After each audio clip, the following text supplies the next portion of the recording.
လောကမှာအချိန်ခါနဲ့အရွယ်အားလျော်စွာ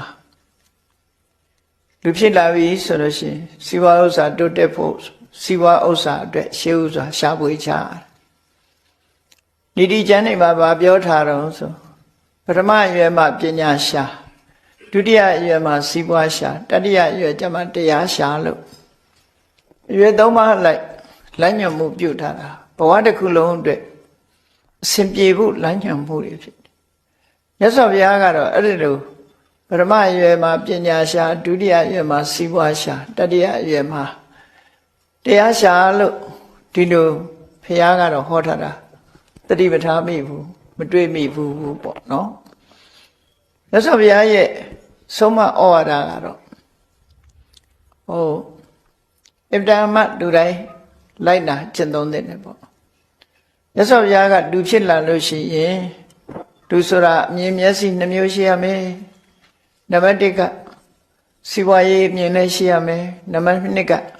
တရားမျှတမှုဆိုတဲ့ဓမ္မအမြင်ကိုချင်းတရားနဲ့ပတ်သက်တဲ့အမြင်နဲ့ရှိရမယ်လို့ဒါတော့ဟောထားတာရှိတယ်အဲ့ဒါလို့လူဖြစ်လာတဲ့အချိန်မှာအချိန်ခါလိုက်ဒီလိုလောက်ကြရတာဖြစ်သို့တော့အရွယ်နဲ့ပတ်သက်ပြီးပြောထားတာကြတော့တရားရွှေရဘုတ်ကိုတိုက်တွန်းနှိုးဆော်ထားတာတော့ရှိတယ်တော့ဘုရားကတော့တရားကိုလေးနဲ့ထားပြီးတော့ဟောတာဘာလို့လဲဆိုဘုရားပွင့်တာစီးပွားရေးတိုးတက်ဖို့ပွင့်တာမဟုတ်ဘူးတရားဓမ္မသိပြီးတန်တရားဝဆင်းရဲကလွတ်ကင်းမှုအတွက်လမ်းညွှန်ဖို့ပွင့်လာတာဖြစ်တယ်သို့တော့ထိုတန်တရားဝကင်းကဝတ်တွင်းကလွတ်ကင်းမှုဆိုတဲ့အခြေအနေတစ်ခုရောက်အောင်ပံ့ပိုးကူညီတဲ့အကြောင်းတရားတွေကများစွာရှိတယ်ဒါကြောင့်မို့စီးပွားရှာတဲ့အခါမှာလည်းတရားမျှတမှုနဲ့စီးပွားရှာတတ်ဖို့ကိုချင်းတရားမပြတ်စီးပွားရှာတတ်ဖို့အဲ့ဒါကိုလည်းမြတ်စွာဘုရားဆုံးမဟောကြားပြီးတော့နောက်ဆုံးမှာဘဝတစ်ခုမှာတရားဓမ္မကိုမရှာဘဲနဲ့ဒီမနေသင့်တဲ့အကြောင်းကိုယ့်ကိုဆွမ်းလျှောက်တဲ့အနေနဲ့ဒီလူတွေဟာအတ္တနိစေပိယံစဉ္ညာရခေယနံသူရခိတံတိဏံမညတရံယာမံပฏิစခေယပဏိတောအရွယ်၃ပါးနဲ့ပတ်သက်လာပြီးတော့ဒီနေရာမှာညအခါမှာအပိုင်း၃ပိုင်းပထမယံမစ္စည်းမယံတတိယယံဆိုတာလိုပဲလူရဲ့ဘဝတစ်ခုလုံးကိုအပိုင်း၃ပိုင်းနဲ့ကြည့်လိုက်မယ်ဆိုလို့ရှိရင်တရားတန်းအပြည့်နေရတဲ့အချိန်မှာပထမ33နှစ်ကပထမအရွယ်ဒုတိယ34နှစ်ကစပြီး66နှစ်ထိအောင်ဒုတိယအရွယ်68နှစ်ကစပြီးတော့69ထိအောင်ကတတိယအရွယ်လို့ရွယ်သုံးပါးပိုင်းခြားပြီးတော့ဖော်ပြဒါတက်တန်းတရားရှိတဲ့ကာလ85နှစ်တန်းနဲ့ပြောမယ်ဆိုရင်အသက်အစိတ်ထိကပထမအရွယ်26နှစ်ကစပြီးတော့50အထိဒုတိယအရွယ်51နှစ်ကစအထက်ကိုတတိယအရွယ်လို့အရွယ်သုံးပါးပိုင်းခြားအဲ့ဒီအရွယ်သုံးပါးနဲ့ပတ်သက်ပြီးနိတိဆရာတွေကတော့ပထမအရွယ်မှာစီးပွားပညာရှာပါဒုတိယအရွယ်မှာစီးပွားရှာပါတတိယအရွယ်ကျတော့တရားရှာပါလို့အကျိုးဖြစ်ထွန်းမှုအတွက်ဒီလိုလမ်းညွှန်မှုပေးခဲ့ကြတယ်မြတ်စွာဘုရားအရွယ်သုံးပါးရှိတဲ့ထဲမှာကိုယ့်ကိုထိမ့်သိမ်းဆော့ရှော့ဖို့လိုအပ်တယ်တဲ့အရွယ်၃မျိုးရှိတဲ့ထဲမှာပထမအရွယ်လည်းတရားမရှာဖြစ်ဘူးဒုတိယအရွယ်လည်းတရားမရှာဖြစ်ဘူးတတိယအရွယ်ထိအောင်တရားမရှာဖြစ်ဘူးဆိုလို့ရှိရင်တော့ဘဝမှာလူဖြစ်ကျိုးမနှက်ဘူးလို့ကိုယ့်ကိုအကျိုးရှိအောင်လုပ်ရမရောက်ဘူးလို့ဒီလိုဟောထားတာရှိအဲ့တော့ဆိုလိုတာကဒီမြတ်စွာဘုရားရဲ့အဆုံးအမတရားတော်တွေကိုကြည့်နေလို့ပညာရှားနေလို့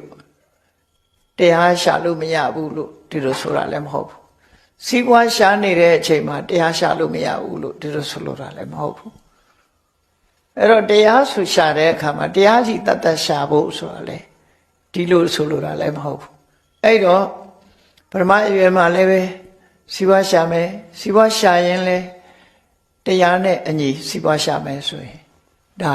ကောင်းကျိုးချမ်းသာကိုဖြစ်စေတယ် ဒါကြောင့်မို့လို့မြတ်စွာဘုရားပထမအရွယ်မှာပညာရှာဒုတိယအရွယ်မှာစီးပွားရှာလို့မဟောပဲနဲ့စီးပွားရှာဖို့တတ်မှတ်မယ်ဟောတယ်စီးပွားရှာရင်ဟာစီးပွားရှာတဲ့အချိန်ဟာတရားလက်လွတ်စီးပွားမရှာရဘူးကိုချင်းတရားအပြည့်အဝနဲ့ပဲစီးပွားရှာဓမ္မေနသမေနလို့ဆိုကြတယ်တရားနဲ့ညီညွတ်တဲ့စီးပွားရှာမှု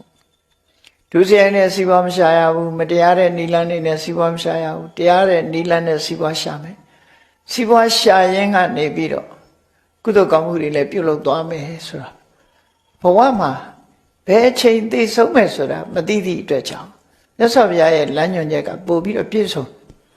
အဲ့တော့ပထမအရွယ်မှာပညာရှာနေလို့တရားမရှာရဘူးဆိုတဲ့အတိမျိုးမသိဖို့မလိုဘူးပေါ့နော်စီးပွားဒုတိယအရွယ်မှာစီးပွားရှာနေလို့တရားမရှာရဘူးလို့ဆိုတာမျိုးမဟုတ်ဘူးအဲ့တော့တရားဆိုတာအချိန်မျိုးကြိုးစားအပ်ပြီးတော့ရှားပွေနေရမှာပဲဖြစ်တယ်ပေါ့တပြိုင်နက်လှုပ်ဆောင်တာမျက်စိနှလုံးရှိတယ်ဆိုတဲ့နေရာမှာစီဝါရေးမျက်စိကတစ်လုံးနောက်တစ်ခုကဓမ္မမျက်စိဆိုတာဒီကိုချင်းတရားနဲ့ပတ်သက်တဲ့မျက်စိဟာလှုပ်တင်တာနဲ့မလှုပ်တင်တာပြစ်ရှိတာနဲ့ပြစ်မရှိတာကုသိုလ်အကုသိုလ်ဒါတွေကွဲကွဲပြားပြားသိပြီးတော့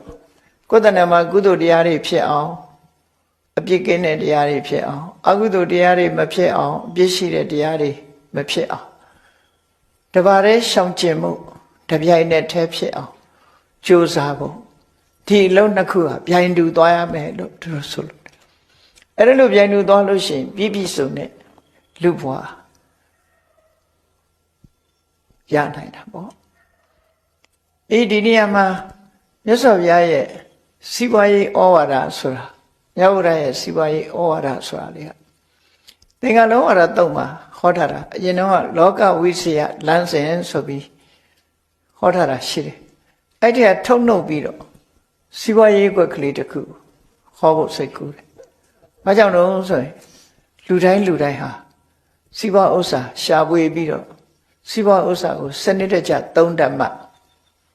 လူတွေဟာကြီးပွားတိုးတက်မှုဖြစ်နိုင်ဆင်းရဲမွဲတေမှုကလွန်မြောက်ပြီးတော့ချမ်းသာကြွယ်ဝမှုဆိုတာရှိအောင်လူတိုင်းလောက်အောင်ဖြစ်တယ်ဆင်းရဲမွဲတေမှုနဲ့ဆိုလို့ရှိရင်လူတွေဟာဥမတောင်းမသီလဆောင်ဆိုတဲ့စကားလိုပဲဆင်းရဲမွဲတေလို့ရှိရင်ကောင်းတဲ့လုပ်တွေမလုပ်နိုင်ကြဘူးဘာလို့လဲဆိုဥမတောင်းတယ်ဆိုတာသာဝနေပြည့်စုံတာကိုရည်ညွှန်းတာနော်သာဝနေပြည့်စုံမှသီလဆောင်နိုင်တယ်လို့ဆိုတာဟာလောကရဲ့သဘာဝတစ်ခုကိုပြောတာလောကရဲ့သဘာဝတစ်ခုကိုပြောတာဥမတောင်းမှသီလဆောင်မယ်ဆိုပြီးတော့ဗိုက်တင်းအောင်စားပြီးမှသီလဆောင်တာမျိုးတော့မလုပ်နဲ့အဲ့ဒါလို့ဆိုလိုတာမဟုတ်ဘူးနော်ဥမတောင်းမှသီလဆောင်တယ်ဆိုတာသာဝနေပြည့်ပြည့်စုံစုံဖြစ်နေတဲ့အခါမှာကိုချင်းတရားမပြတ်မစီးကိုမှနေလို့ထိုင်လို့အဆင်ပြေတယ်အကယ်၍သာဝနေမပြည့်စုံလို့ဆင်းရဲမွဲတေမှုကလွှမ်းမိုးလာပြီဆိုလို့ရှိရင်လူဟာဆင်းရဲတဲ့တန်းကိုမခံနိုင်တာမျိုးတွေဖြစ်လာတယ်ဖြစ်လာတတ်တဲ့အခါကျတော့ဥမမတောင်းလို့သီလမဆောင်နိုင်ဘူးလို့ဒီအဓိပ္ပာယ်မျိုးဆိုလို့တယ်နော်ကိုချင်းတရားပါပြပြလာတတ်တယ်အဲ့ဒါကိုလောကမှာလည်းပဲဒါအဆိုရှိတယ်မြတ်စွာဘုရားရဲ့ဒီပိဋကစာပေမှာဆိုလို့ရှိရင်လေဒါလိဋ္ဌိယံဝေပုံလမာဂတိအရိဏဒါနဝေပုံလမဂမိဒါလိဋ္ဌိယလို့ဆိုတဲ့ဆင်းရဲမွဲတေမှုတွေဟာပေါ်များလာပြီဆိုလို့ရှိရင်ဆင်းရဲမွဲတေမှုကိုအကြောင်းပြုပြီးတော့အရိဏဒါနလို့ဆိုတဲ့သူတို့အပစ္စည်းကိုမတရားယူတဲ့ခိုးမှုဝဲမှုလူရဲမှုတွေဟာထူပြောလာတယ်လို့သူဆိုတယ်နော်ဆင်းရဲမွဲတေမှုကိုအကြောင်းပြုပြီးတော့မကောင်းမှုတွေဟာထွန်းကားလာဒါလောကရဲ့သဘာဝဖြစ်ရုပ်ဖြစ်စဉ်ကိုပြောပြ poverty engenders crime ဆိုတဲ့စကားလုံးရှိတယ် poverty ဆိုတာဆင်းရဲမွဲတေခြင်းသည် engenders crime ရာဇဝမှုကိုဖြစ်ပေါ်စေတယ်လို့ဒီအဆိုဟာလည်းပဲမြတ်စွာဘုရားဟောတဲ့စကားလုံးအဓိပ္ပာယ်နဲ့တူတူပဲဖြစ်တယ်ပေါ့ဒါမို့ဆင်းရဲမွဲတေမှုကိုလျှော့ချဖို့ဆိုပြီးတော့ကြိုးစားအထောက်ကြရတယ်ဆင်းရဲတဲ့နိုင်ငံတွေဟာဆင်းရဲမွဲတေမှုမဖြစ်အောင်ကြိုးစားအထောက်ကြဒါလှုပ်တဲ့လှုပ်ထိုက်တာလှုပ်တိုက်တဲ့အရာဖြစ်တယ်ပေါ့ အေးမြတ်စွာဘုရားစီးပွားရေးနဲ့ပတ်သက်ပြီးတော့ဆုံးမဩဝါဒပေးခဲ့တာတွေရှိခဲ့သို့တော်လည်းဘုရားဘာသာမှာမြတ်စွာဘုရားဟောတဲ့တရားတော်တွေတော်တော်များများရဟန်းတန်ဃာတွေစီကကြားနာရတဲ့တရားကလည်းစီးပွားရေးနဲ့ပတ်သက်တဲ့တရားသိပြီးတော့မကြားနာရဘူးကျန်တဲ့အခြေခံတရားတွေကြားနာရမှုအားနည်းတယ်ပေါ့လေနိဗ္ဗာန်ရောက်ကြောင်းတရားတွေအစစ်မြင့်တရားတွေကြီးပဲနားရတဲ့အခါကျတော့လူတွေကနိဗ္ဗာန်နဲ့လည်းသိပြီးတော့မနိစ္စကြသေးဘူးနိဗ္ဗာန်လည်းမေးရင်ဘယ်သူသွားမလို့ဆိုလို့ရှိရင်တော့ရာခိုင်နှုန်းတော့နည်းမဲ့ထင်တယ်အစင်သစ်မဖြစ်သေးဘူးပဲဖြေလိုက်မယ်ထင်ပါတယ်နိဗ္ဗာန်သွားဖို့အစင်သစ်မဖြစ်သေးဘူးတကယ်သွားရမယ်ဆိုရင်အစင်သစ်မဖြစ်သေးတဲ့အနေအထားမျိုးဖြစ်လာအဲ့ဒါကြောင့်နိဗ္ဗာန်ဆိုတာဥတည်ချက်ပန်းတိုင်အနေနဲ့တော့ထားဟုတ်ပြီဘုရားလောင်းနေလို့ပဲမြတ်စွာဘုရားရဲ့အလောင်းဟာဒီပင်ကရာမြတ်စွာဘုရားနဲ့တွေ့တော့ကဒီပင်ကရာမြတ်စွာဘုရားရဲ့တပည့်အဖြစ်ခံယူပြီးတော့သာသနာပေါင်းဝင်ပြီးယဟန်တရားအထုတ်လိုက်ရင်နိဗ္ဗာန်ရသွားပြီနော်နိဗ္ဗာန်ဟာလက်တကမ်းထဲမှာပဲရှိတယ်မယူရသေးလို့လက်တကမ်းလို့ပြောတာသူယူခြင်းလို့ရှိရင်နိဗ္ဗာန်ရနိုင်တဲ့သူ့မှာအသိဉာဏ်ပြည့်စုံရှိတယ်မြတ်စွာဘုရားတရားကိုနိုင်ယူနိုင်စွမ်းရှိတဲ့ဒီပညာလည်းရှိတယ်ပါရမီတွေလည်းရှိတယ်တိဟိပုဂ္ဂိုလ်လည်းဖြစ်နေတယ်ဘုရားစီကသစ္စာလေးပါးတရားနာလိုက်တာနဲ့အလွယ်တကူသူဟာယ ahanan ဖြစ်သွားပြီလက်တကမ်းတွင်ရောက်နေတဲ့နိဗ္ဗာန်ချမ်းသာကိုဆွန့်လွတ်လိုက်တယ်ဘာအတွက်ဆွန့်လွတ်တာတော့အလုံးရဲ့အကျိုးစီးပွားတစ်ခုလုပ်မယ်လုပ်ပြီးမှနိဗ္ဗာန်ယူမယ်ဆိုဆွန့်လွတ်မှုအဲ့လိုဆွန့်လွတ်အဲ့တော့လူတိုင်းဟာဒါမှားတယ်လို့ပြောလို့မရဘူးမှားတယ်လို့ပြောလို့မရဘူးကိုယ်မှာနိဗ္ဗာန်မသွားသေးခင်လောကကြီးရဲ့အကျိုးပြုတဲ့လုပ်ငန်းတွေကိုလုပ်ချင်တယ်လူသားတွေရဲ့ကောင်းကျိုးချမ်းသာကိုဆောင်ရွက်သွားချင်တယ်လောကလူသားတွေကိုပဲအမှန်တရားကိုသိအောင်ဟောပြောရှင်းလင်းဟောပြသင်ကြားပြီးဆုံးမဩဝါဒပေးခြင်းသေးတယ်ဆိုတဲ့ဒီလိုလောကလူသားတွေရဲ့အကျိုးစီးပွားတရားတွေရဲ့အကျိုးစီးပွားကိုမျှော်မှန်းပြီးတော့မြတ်စွာဘုရားလက်တကမ်းအတွင်ရောက်နေတဲ့နိဗ္ဗာန်ကိုပဲဆွန့်လွတ်လိုက်တယ်လို့စာပေကျမ်းဂန်တွေမှာလို့ဆိုတယ်နော်ဆွန့်လွတ်ပြီးတော့လူသားတွေရဲ့အကျိုးပြုကိုလုပ်တာပါရမီဖြည့်တယ်ဆိုတာအများရဲ့အကျိုးပြုလုပ်ငန်းကိုလုပ်ခြင်းပဲဖြစ်တယ်ခုခေတ်ပြောမယ်ဆိုရင်မြင့်မြတ်သူတို့ရဲ့အလုပ်ကိုလုပ်တယ်ဆိုတော့ပရဟိတအလုပ်ကိုကြိုးစားအထောက်ဒါကြောင့်မို့လို့မြတ်စွာဘုရားအလောင်းတွေကျင့်တာကြည့်လေလောကထစရိယလောကရဲ့အကျိုးဆောင်ရွက်တာညာတထစရိယဆွေတွေမျိုးတွေရဲ့အကျိုးဆွေမျိုးဆိုတာမြန်မာလူမျိုးဆိုရင်မြန်မာနိုင်ငံသားတွေအားလုံးဟာဆွေမျိုးပဲကိုလူမျိုးကိုဆွေမျိုးဆိုတဲ့အဓိပ္ပာယ်နော်နောက်တစ်ဖက်ကကြည့်မယ်ဆိုရင်လူသားတွေအားလုံးရဲ့အကျိုးဆောင်ရွက်တာညာတထစရိယညာတိဆိုလူသားအားလုံးဟာညာတိပဲကိုနဲ့သိသည်ဖြစ်စေမသိသည်ဖြစ်စေကိုနဲ့လူမျိုးချင်းတူသည်ဖြစ်စေမတူသည်ဖြစ်စေလူမျိုးနွယ်တွေမှန်သမျှညာတိပဲနော်အဲ့ဒီညာတထစရိယဆိုဆွေတွေမျိုးတွေရဲ့အကျိုးကိုချက်တယ်ဗုဒ္ဓတစရိယဆိုတာအဲ့ဒါတွေကိုဆောင်ရွက်နိုင်မှုအတွက်အသိဉာဏ်ရရှိအောင်ကြိုးပမ်းအထောက်တယ်လို့အဲ့ဒါလို့စရိယ၃ပါးလက်တွေ့လှုပ်ဆောင်ခဲ့တာတကယ်ကိုကြီးမားတဲ့ပရဟိတအောင်မြင်အောင်လုပ်တဲ့လုပ်ငန်းကြီးတစ်ခုဖြစ်အများကျိုးလုပ်ချင်တဲ့စိတ်ဝေးမြူထားတယ်သူတို့ဆိုလိုတာပေါ့နော်အဲ့တော့အများကျိုးလုပ်တယ်ဆိုတဲ့အလုပ်ဟာပါရမီအလွန်မြင့်မြတ်တဲ့အလုပ်လို့ပြောတာဒါဖြင့်နိဗ္ဗာန်ကိုလိုယုံပြီးယူသွားတာတော့မမြင့်မြတ်ဘူးလားလို့ဆိုအဲ့ဒါကိုတော့မမြင့်မြတ်ဘူးလို့တော့မရှုံချဘူးအများအကျိုးလုပ်တာတော့မဟုတ်ဘူးကိုယ့်ရဲ့အကျိုးစီးပွားအရာကိုချမ်းသာဖို့အတွက်နော်ကိုယ့်ရဲ့ချမ်းသာမှုတစ်ခုကိုဆောင်ရွက်သွားတယ်လို့တော့ဆိုနိုင်တယ်ပေါ့ကိုချိုးကိုပြည့်စုံအောင်လုပ်ဆောင်သို့တော့အများကျိုးကိုလုပ်တယ်လို့ဆိုတဲ့စကားတော့ပြောလို့မရဘူးပြောလို့မရဘူးအဲ့ဒါကြောင့်မို့ဘုရားလောင်းတော်တွေဟာဒီလက်တကမ်းအတွင်းမှာရှိနေတဲ့နိဗ္ဗာန်ချမ်းသာကိုမယူသေးပဲနဲ့ဒါတွေကိုဆွန့်လွတ်လိုက်တယ်ဆွန့်လွတ်လိုက်ပြီးတော့အများအကျိုးရှိရာရှိကြောင်းလောကကြီးလူသားတွေတရားတွေအားလုံးကိုဖြောင့်မတ်တဲ့လမ်းကြောင်းပေါ်ရောက်သည့်ထိအောင်တင်ပေးဖို့ကြိုးပမ်းအထောက်တယ်အဲ့ဒီလိုကြိုးပမ်းအထောက်တဲ့အခါမှာ ဒီဆင်းရဲဒုက္ခတွေများစွာကြုံတွေ့ရအခက်ခဲပေါင်းမြောက်များစွာတွေ့ကြုံတွေ့ရအဲ့ဒါလိုအခက်ခဲတွေကိုသိခံရှောင်ရှားပြီးတော့ခက်ခဲတွေနဲ့ရင်ဆိုင်ပြီးတော့တရားရဲ့အကျိုးစီးပွားကိုဆောင်ရွက်ပြီးတော့နောက်ဆုံးမှာအတိညာမှာတပ္ပယုတဉာဏ်ဆိုတဲ့ပန်းတိုင်ကိုရောက်သွားပြီဘုရားဖြစ်သူရောက်သွားပြီးတော့တရားတွေကိုကဲ့တင်သွားတယ်အဲ့ဒီကဲ့တင်သွားတယ်ဆိုတာအဆုံးမဩဝါဒပေးပြီးတော့ကဲ့တင်သွားတာအဲ့ဒီမဲ့လှုပ်တင်လှုပ်ထိုက်တာတွေကိုမြတ်စွာဘုရားဆုံးမဩဝါဒပေးတယ်တဲ့မြတ်ဗုဒ္ဓရဲ့စီးပွားရေးဩဝါဒဆိုတာလေးကိုနားကြည့်အောင်အဲ့ထက်ကကိုယ်ကိုယ်တိုင်ဟာဒီမြတ်ဗုဒ္ဓရဲ့အဆုံးအမအတိုင်းစီးပွားရေးဩဝါဒအတိုင်းနေထိုင်တာလှုပ်ဆောင်မှုရှိမရှိကိုယ့်အကိုစဉ်းစား။ဘာကြောင့်ဒါလေးကိုရွေးချယ်ပြီးတော့ခေါ်ရလဲလို့ဆိုလို့ရှိရင်ယနေ့ခေတ်လူငယ်တွေအတိုင်းဝိုင်းထဲမှာဘာဖြစ်တုံးဆိုရင်တိမ်ငယ်တဲ့စိတ်တွေပေါ်လာဘုရားဘာသာဖြစ်လို့စီးပွားမတိုးတက်ဘူးဆိုတဲ့အတွေးမျိုးတွေတွေးလာကြဒါအန္တရာယ်ရှိတဲ့အတွေးကြီးတစ်ခုတွေးလာအကြောင်းမှန်အောင်မရှာတတ်တဲ့အတွက်ကြောင့်ဘုရားဘာသာဖြစ်နေလို့ရှိရင်စီးပွားဥစ္စာတိုးတက်အောင်မလုပ်နိုင်ဘူးလို့ဒီလိုတွေးလာကြဘာကြောင့်ဒီလိုတွေးတာတုံးလို့အကြောင်းရင်းလိုက်ရှာတဲ့အခါမှာငါးပါးသီလသူများတဲ့မသားဘူးသူများဥစ္စာမခိုးရဘူးဆိုတာတွေကိုကြည့်ပြီးတော့လဲတွေးခေါင်းတွေးလိုက်မယ်သို့မဟုတ်လောဘဆိုတာမရှိရဘူးဆိုတာဒီအဲ့ဓာတွေကိုကြည့်ပြီးတော့လည်းပဲလူတွေဟာလူငယ်လူရွယ်တွေဟာတွေးတောလာတတ်တဲ့သဘောတွေရှိတယ်အဲ့ဒီတွေးတောမှုတွေကတကယ်ရှိတယ်ပေါ့တကယ်ရှိလာတော့မြတ်စွာဘုရားကတကယ်စီးပွားရေးမလုပ်ရဘူးလို့ဟောတာတခုမှမရှိဘူးစီးပွားရေးလုပ်တဲ့နယ်လို့ပဲဟောတာရှိတယ်လူဖြစ်လာလို့ရှိရင်စီးပွားဥစ္စာလုပ်ရမယ်ကဲဒီကနေ့ဘုရားဟောတဲ့တရားလေးကိုနားကြည့်လိုက်မယ်ဆိုလို့ရှိရင်မြတ်စွာဘုရားစီးပွားရေးအမြင်ဘယ်လိုရှိတယ်ဆိုတာတရားမျှတတဲ့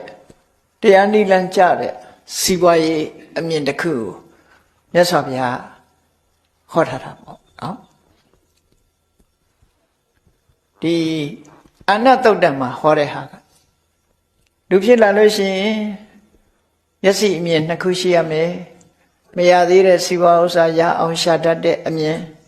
ရှာပြီးသားစီစဉ်ဥစ္စာတွေတိုးပွားအောင်လုပ်တတ်တဲ့စီးပွားရေးအမြင်အဲ့ဒီစီးပွားရေးအမြင်နှစ်ခုရှိပြီ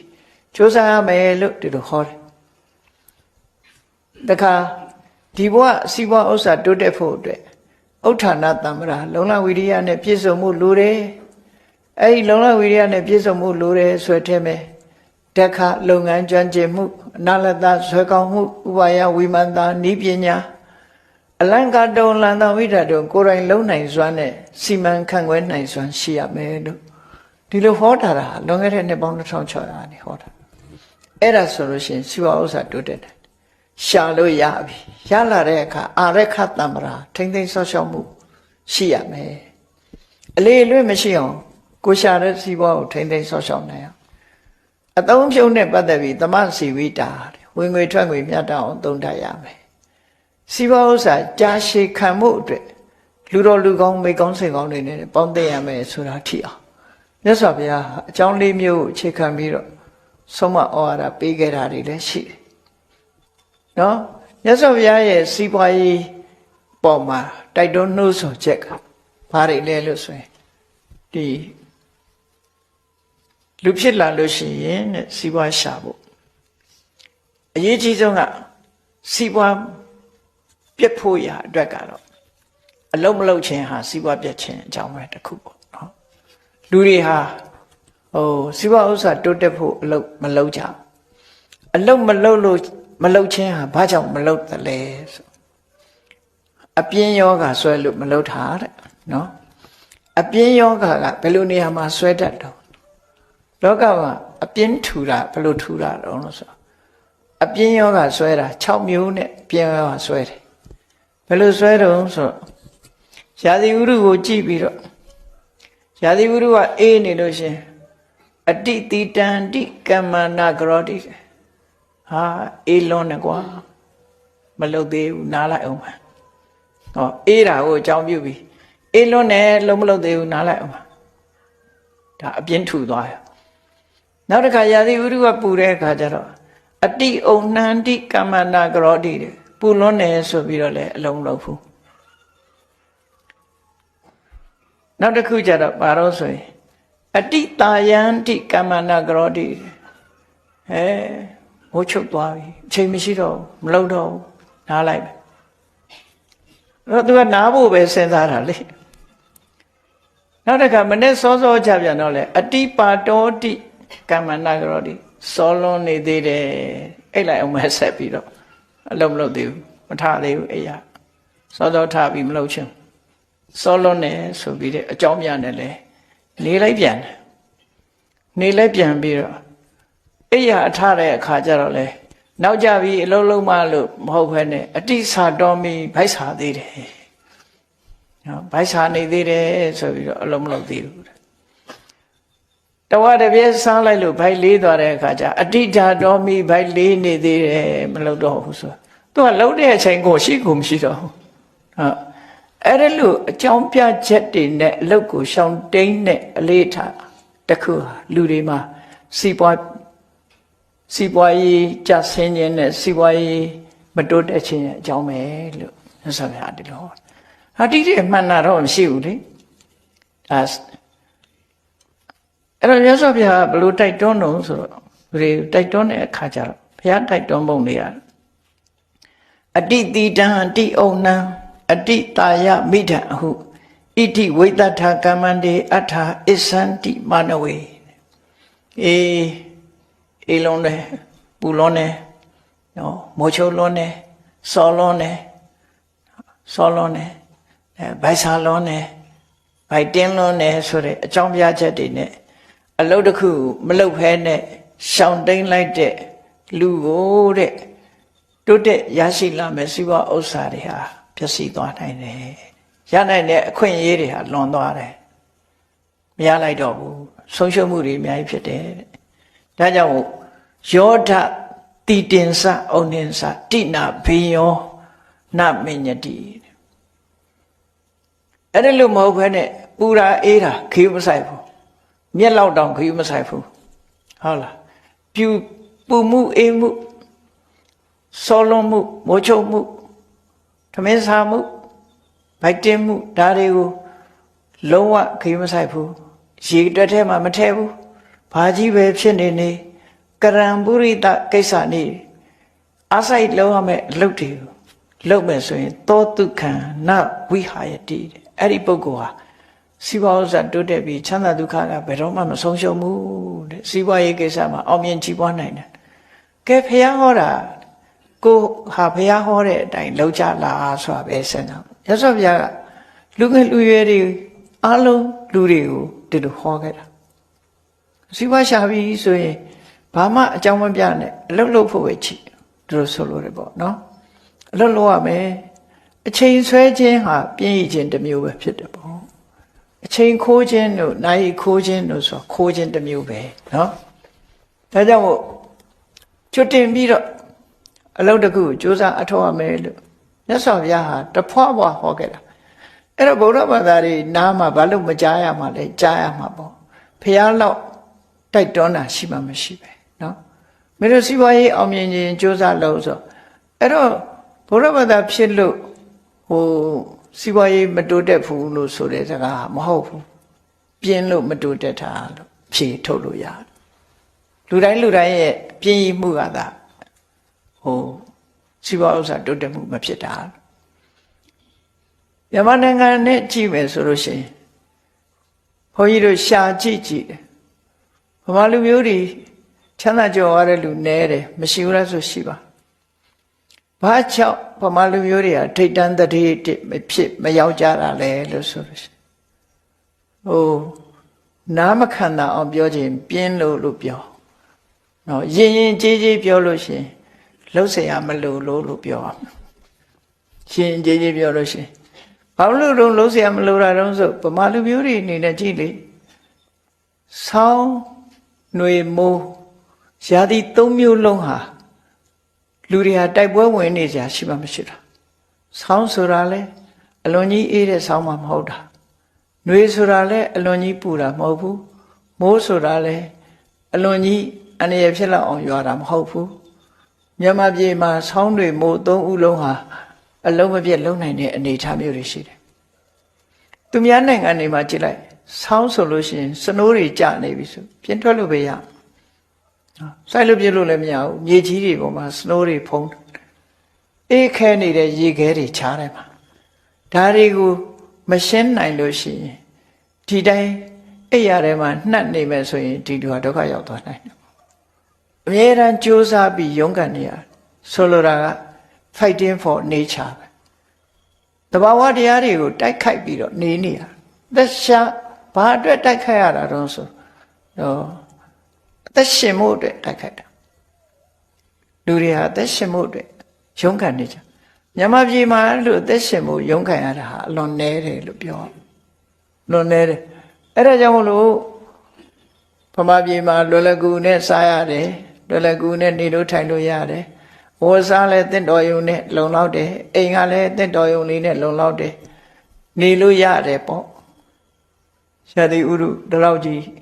ပြင်းထန်တဲ့နေရာတွေမဟုတ်သည့်အတွက်ကြောင့်အဲ့ဒါကြောင့်အေးဆေးဆေးနေလို့ရတဲ့နေရာဖြစ်သည့်အတွက်ကြောင့်ဒါမကြိုးစားကြတာလို့ဒီလိုပြောလို့ရတယ်ပေါ့နော်လို့ပြောလို့ရတယ်သို့သောမြတ်စွာဘုရားသခင်ကိုရောမြတ်ရဲ့ဆုံးမစကားအရဆိုလို့ရှိရင်တော့ယောဓတိတင်္စဩနင်္စတိနာဘယောနမညတိမြက်တဲ့ပို့ပြီးတော့ဂယုမဆိုင်ဘူးလို့ဆိုမြက်ဆိုတာလူဂယုဆိုင်တဲ့အရာမှမဟုတ်တာနော်မြက်ကိုဘယ်သူမှအလေးထားမနေဘူးအဲ့ဒါလိုပဲပူတယ်အေးတယ်ဆိုတဲ့အနှောင့်အယှက်တွေကိုလုံးဝဂယုမဆိုင်ဖဲနဲ့လှုပ်တဲ့လှုပ်ထိုက်တာတွေကိုရွရွချင်းချင်းကြိုးစားအထောက်မဲ့ဆိုရင်အဲ့ဒီပုဂ္ဂိုလ်ဟာအောင်မြင်ကြီးပွားနိုင်တယ်လို့မြတ်စွာဘုရားဒီလိုဟောတာကြိုးစားဖို့ပဲဒီလိုဟောတာဖြစ်တယ်ပေါ့ကဲဒါဖြင့်ကြိုးစားဖို့ဟောတယ်ဆိုတော့ဘယ်လိုကြိုးစားမှာလဲမြတ်စွာဘုရားရဲ့ဆုံးမရကြည့်မယ်ဆိုလို့ရှိရင်မကြိုးစားဘူးဆိုတဲ့လူတွေကပါလဲဘယ်လိုမကြိုးစားတာတော့မကြိုးစားပုံကိုကြည့်မယ်ဆိုရင်လောကပြည့်တဲ့လူတွေဟာဘာတော့ဆိုရင်ဒီနဒိဝါတုပ္ပတိလေနနေကိုအိတ်ချင်တယ်ထမင်းမှာစားပြီးအိတ်ပြီတခေါခေါနဲ့အိတ်တယ်တနေ့ကုန်အိတ်ဒိဝါတုပ္ပတိလာတယ်နေမှာအိတ်တယ်ရတ္တိမုဋ္ဌာနထိတိနာညကြတော့ထားမှာဒါပြင်းတယ်နေ့လည်းအိတ်တယ်ညလည်းထားမှာပြင်းတယ်၆ခရဲအတန်ကြလည်းထားမကြည့်ဘူးညမှာထားမှာပြင်းတယ်ဘာဖြစ်နေနေမထားဘူးထားမကြည့်ဘူးရတ္တိမုဋ္ဌာနထိတိနာညထားမှာလည်းပြင်းတယ်တဲ့နေ့ကြတော့လည်းအိတ်တယ်တဲ့နေဆံမတ္တေနတွန်တေနာတဲ့အရက်ကလေးတများများစားစရာလေးနော်အနာနာမှာထားပြီးတော့ပါဇက်ကလေးတစ်လုံးလုံးနဲ့အဲ့ဒါလို့အစားကျူးပြီးတော့နေတဲ့ပုဂ္ဂိုလ်ဟာတက္ကအာဝတိတုံကရံအဲ့ဒီလိုပုဂ္ဂိုလ်မျိုးဟာအိမ်မှာကြီးမိသားစုနဲ့နေလို့ဖြစ်တဲ့ပုဂ္ဂိုလ်မျိုးမဟုတ်ဘူးတဲ့မြတ်စွာဘုရားအဲ့တော့ဆိုလိုတာမြတ်စွာဘုရားဆိုလိုတဲ့အဓိပ္ပာယ်ကဘာလို့ဆိုရင်အေးနေလည်းမအိမ်နဲ့ညကြလဲဆိုရင်နိုးနိုးကြကြနေလည်းမအိမ်နဲ့ညလည်းနိုးနိုးကြကြနေအဲ့ဒါလိုနေတဲ့ပုဂ္ဂိုလ်မျိုးနော်မူရစ်ပြီးတော့မနေနဲ့အမြဲတမ်းဟာတက်တက်ကြွကြွနဲ့အလုပ်ကိုလုပ်အဲ့ဒီပုဂ္ဂိုလ်မျိုးမှမိသားစုဘဝမှာနေတဲ့နဲ့ဒါမှကြီးပေါင်းလုံးနိုင်မယ်လို့ဒီလိုဟောတာနော်အဲ့ဒါလိုလုပ်လို့ရှိရင်မကြီးပွားပဲမနေဘူးလို့မြတ်စွာဘုရားကဘာဆက်ဟောတော့လို့ဆိုစီဝါရှာပြီးဆိုလို့ရှိရင်တဲ့စီဝါရှာဖို့ရှာနည်းလေးကိုဥပမာလေးနဲ့ပြောတာဘောခေတံဟရမနတဗမရတေဝဣရိယတောတဲ့ပြားကောင်လေးတွေဟာနော်သူတို့ပါးစပ်ပေါက်လေးနဲ့နှုတ်သီးလေးနဲ့ပြားဝတ်ရီပန်းပွင့်လေးတွေကနေပြီးတော့ပန်းပွင့်ကိုလည်းမပြတ်စည်းစေဘူးအစင်းရောမဖြတ်ဘူးအနံ့ကိုလည်းမပြတ်စည်းစေပဲနဲ့ပန်းဝတ်ရီလေးတွေကိုသူ့ရဲ့နှုတ်သီးသေးသေးလေးနဲ့စုပ်ယူပြီးတဲ့အခါမှာအမှန်တန်ကြီးမားတဲ့လှဲပိန်လောက်ရှိတဲ့ပြားအုံကြီးတစ်ခုဖြစ်လာအောင်ပြားရည်တွေကိုစုဆောင်းကြတယ်သူတို့စုတာလေးကနည်းနည်းလေးပဲစုတာနော်နှုတ်သီးလေးနဲ့စုပ်ယူသွားတာလေးကအလွန်နည်းနည်းလေးအလွန်နေတာ ရေစက်ပေါက်ကလေးလောက်တော့မရှိဘူးနော်အဆက်ပေါက်သေးသေးလေးအဖျားလောက်မှရှိတဲ့ရေစက်ပေါက်ကလေးလောက်လေးတွေသူစုပ်ယူသွားပြီးတော့သူ့မိသိသိတာတကောင်အဲ့ဒါလို့စုပ်ယူပြီးတော့စုဆောင်းလိုက်တာပြားရည်ဟာပြားအုံကြီးတွေကလှဲဘိန်းလောက်ကြီးတွေလည်းဖြစ်သွားတယ်ပြားရည်တွေဟာအများကြီးထွက်သွားတယ်ရသွားတယ်အဲ့ဒါလိုပဲတဲ့စီးပွားဥစ္စာစုပါပြားကိုပုံပြုတ်ပြီးတော့စီးပွားဥစ္စာကိုစုပါတစ်ချက်တစ်ပြားကနေစပြီးတော့ကိုရထားတဲ့ရှာထားတဲ့ဟာတွေကိုစုဆောင်းမှုလုပ်ရမယ်ဒါမြတ်စွာဘုရားရဲ့စီးပွားရေးဩဝါဒပဲနော်ပြားလို့အလုပ်လုပ်ပြီးရှာပြားလို့ရှာပြီးတော့ပြားလို့စုလို့ဒီလိုဆိုလို့တယ်နော်ပြားတွေဟာမနေမနာအလုပ်လုပ်ကြတယ်အဲ့ဒီမှာဘောဂေတံဟရမနတဗမရတေဝဣရိယတောဘောခာတန်နိစယံယန္တိဝမိကောဝုပစီယတိခြတွေကလည်းပဲသူတို့နှုတ်သီးလေးနဲ့သဲမှုံလေးတမုံကိုခြီသွားတယ်နှုတ်သီးလေးနဲ့သဲမှုံလေးတမုံလေးကိုခြီတယ်ခြီပြီးတော့အိမ်ဆောက်လိုက်ကြတာခြလွယ်မှုကြီးဖြစ်သွားတယ်အဲ့ဒါတွေကိုဥပမာထားပြီးတော့စိစိတ်ဥစ္စာတွေတိုးပွားလာအောင်စုမိဆောင်မိအောင်ကြိုးစားပါဒါစီးပွားစုနည်းအကြောင်းလေးကိုလွယ်လွယ်လေးမြတ်စွာဘုရားဟောတာဒါမြတ်စွာဘုရားရဲ့စီးပွားရေးဩဝါဒပဲပေါ့နော်ဒီလိုလုပ်ပါလို့ဒါဘုရားကိုယ်တိုင်ဟောခဲ့တာသင်္ဃာလဝါဒတော့ပေါ့နော်ဒီလိုလုပ်ပါတဲ့ပြီးတော့ဘာဆက်ဟောတော့ဆိုဧဝံဘောဂေတမဟတာဒီနည်းနဲ့ပစ္စည်းဥစ္စာတွေကိုရှာဝေတတ်တယ်စုဆောင်းတတ်တယ်ဟုတ်လားပြားလို့ရှာတယ်ပြားလို့စုတယ်ချလို့ရှာတယ်ချလို့စုတယ်အလတ်မတော်ကုလိခိဟိအဲ့ဒီလိုပုဂ္ဂိုလ်မျိုးဟာမိသားစုဘဝမှာနေနိုင်တဲ့စွမ်းရည်တတ်ရှိပြီဒီလိုရှာရမယ်စုဆောင်းရမယ်ပြီးတဲ့အခါကျတော့စတုဒာဝိပစေဘောဂိတဝေမိတ္တာနိခန္တတိတချို့နေရာမှာပန္တိတောခရမဝတံလို့လည်းရှိတယ်ပညာရှိတဲ့ပုဂ္ဂိုလ်တွေဟာအိမ်မှာနေမယ်ဆိုလို့ရှိရင်ကိုရှာဖွေလို့ရလာတဲ့ပစ္စည်းကိုလေးပုံပုံထားပါတဲ့စတုဒဝိပစေဘောဂိကိုရှာလို့ရတဲ့ပစ္စည်းကိုလေးပုံပုံထားတဲ့လေးပုံပုံထားဘာကြောင့်သဝေမိတ္တာနိခန္တတိလောကလူတွေဟာအပေါင်းအသင်းမိတ်ဆွေကောင်းရဖို့ဆိုတာစီးပွားဥစ္စာရှိပါတဲ့မွဲရင်ဘယ်သူမှမပေါင်းနိုင်ဘူးနော်ဘူးတိတော်မှအမျိုးဘူးတိတိမှအမျိုးတော်တယ်ဆိုတာကြည့်တာရွှေရှိမှအမျိုးတော်ဒါလူသဘာဝကိုပြောတာကဲ့ရတာမဟုတ်ဘူးနော်အဲ့တော့မွဲတည်တဲ့လူဘယ်သူမှဖက်မလို့ချင်တိုင်းပြည်လဲမွဲနေနေဘယ်တိုင်းပြည်မှဖက်မလို့ချင်မွဲတဲ့တိုင်းပြည်ဆိုအဲ့တော့မရှိခိုးလို့မလှဆုံးရိုးဆိုတာလိုပဲရုပ်ဆိုးလို့ရှိရင်ဆုံးတတ်တယ်ထင်တာနော်ပတ်စံမရှိတဲ့လူဆိုရင်ဒီကောင်ဘာများခိုးမလို့လာတာတော့တွေ့မှာလူရဲ့လောကရဲ့သဘာဝကိုပြောပြဒါကြောင့်မလို့ရှိအောင်ကြိုးစားမရှိတာကိုရှိအောင်ကြိုးစားရမယ်မလှတာကိုလည်းလှအောင်ပြင်ဖို့အဲ့ဒါမှခုနဟာတွေကလွတ်မှာလေမလှရင်လည်းလှအောင်ပြင်တနည်းအားဖြင့်ပြောမယ်ဆိုလို့ရှိရင်ပတ်စံရှိရင်လှလာတယ်လူဟာခက်တာနော်စီဝါဥစ္စာတိုးတက်လာရင်လူ့ဘဝယောဂလှလာမလှတဲ့လူလည်းလှလာလှတယ်ဆိုတော့ဘာလို့လဲဆိုလူမအဝတ်တောင်းမှအကုတ်လေသူကအဝတ်စားကောင်းကောင်းလေးတွေဝတ်တဲ့အခါကျကြည့်ပြောရှိပြောဖြစ်လာတာပေါ့မရှိဘူးဆိုရင်စုပ်စုပ်ပြက်ပြက်နေရတာကိုအဲဒါကြောင့်မို့မြတ်စွာဘုရားရှိဖို့အတွက်တဝိမိတ္တာနိခန္တတိ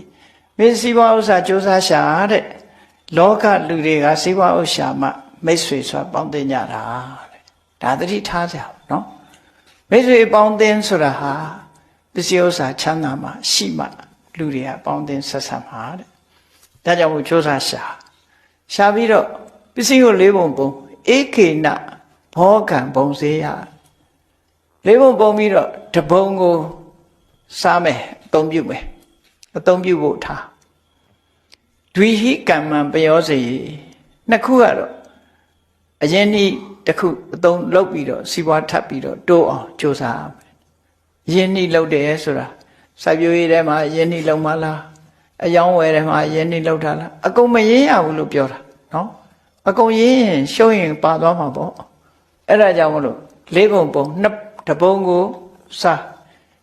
နှစ်ပုံကိုတော့အရင်ဒီဥစ္စာလုပ်ပြီးတော့စီးပွားရှာစတုထင်စနိဒာပေးရတဲ့လေးခုမြောက်တပုံကိုတော့ဖယ်ထားပြီးတော့သိမ့်ထားပါအာပဒါတုဘဝိတ္တိ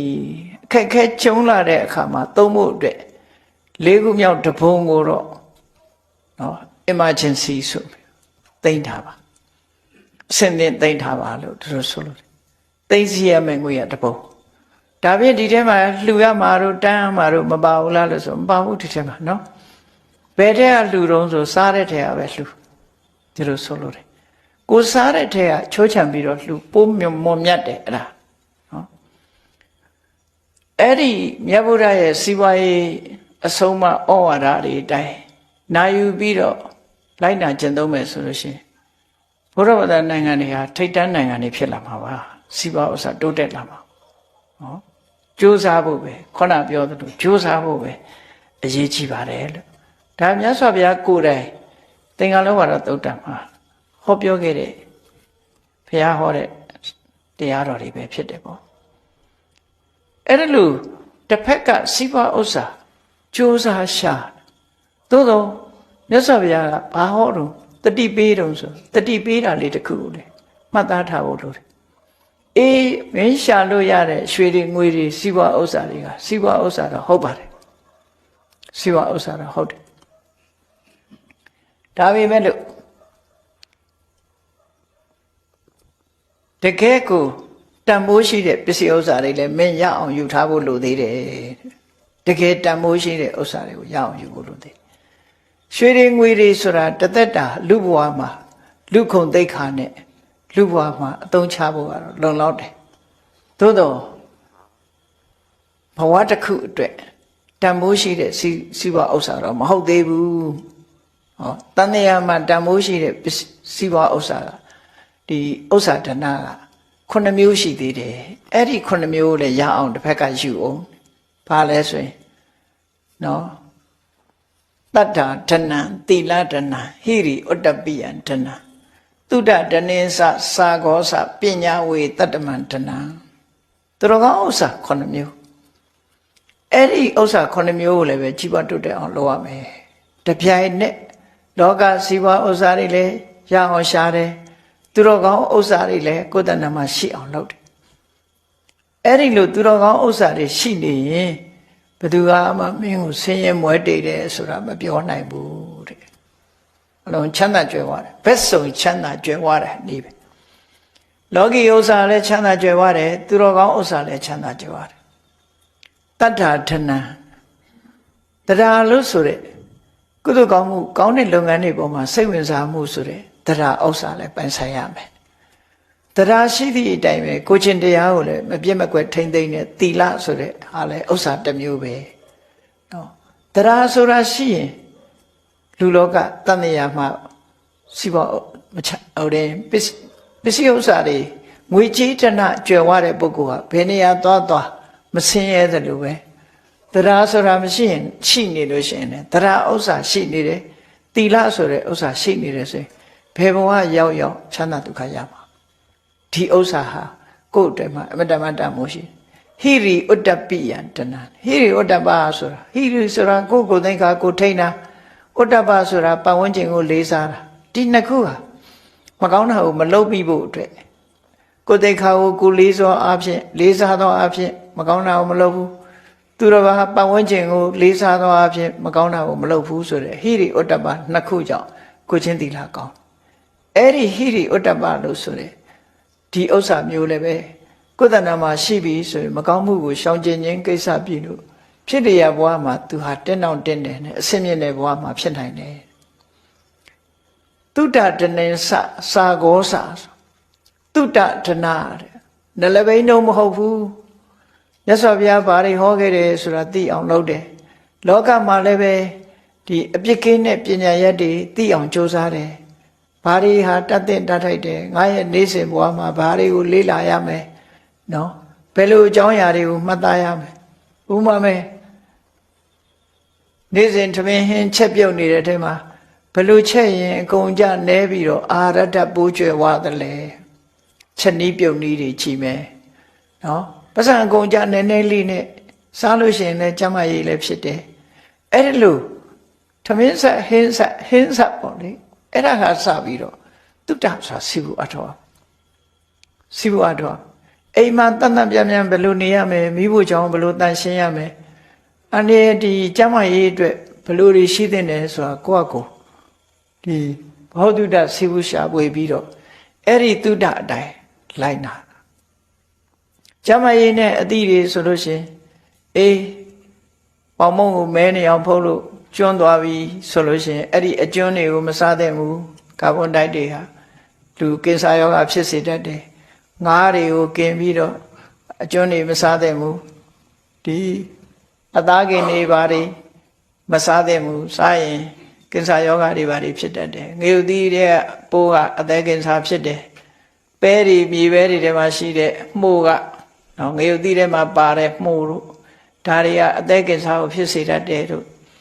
ဒီလိုဘောဓုဒ္ဒလေးတွေဒိဉ္ဉ်သီးစားလို့ရှိရင်ကြောက်က